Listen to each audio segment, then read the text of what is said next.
जो इस प्रकार है।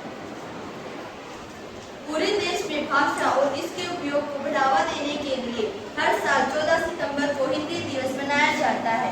हिंदी भारत में आधिकारिक भाषा है। यह दिन हिंदी भाषा के महत्व और महत्ता पर ध्यान देने के साथ भारत की भाषाई विविधता को बढ़ावा देने और जश्न मनाने के लिए मनाया जाता है। 14 सितंबर को हिंदी भाषा को संवैधानिक रूप से भारत की आधिकारिक भाषा का दर्जा मिला था। 200 साल के ब्रिटिश राज की गुलामी से आजाद होने के बाद भारतीयों ने सपना देखा था कि एक दिन पूरे देश की भाषा होगी, जिसके जरिए देश के कोने कोने में वाद संवाद होगा। संविधान निर्माताओं ने देवनागरी में लिखी हिंदी भाषा को देश की आधिकारिक भाषा के रूप में स्वीकार किया। हिंदी भारत की सबसे ज्यादा बोली जाने वाली भाषाओं में से एक है। हिंदी का इतिहास लगभग 1000 वर्ष पुराना है।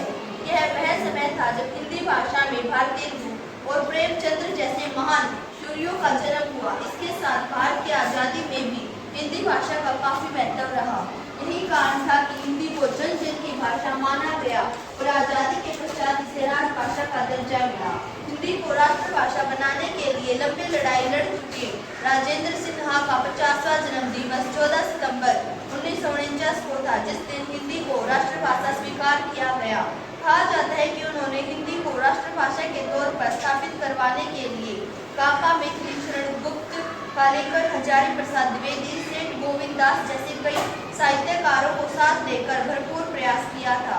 हिंदी दिवस एक राष्ट्रीय उत्सव है। इस दिन को मनाकर हम अपनी मातृभाषा हिंदी के महत्व को याद करते हैं और इसका सम्मान करते हैं। हिंदी भारत की एकता और विविधता का प्रतीक है। यह भाषा देशभक्ति, संस्कृति और समृद्धि का प्रतीक है।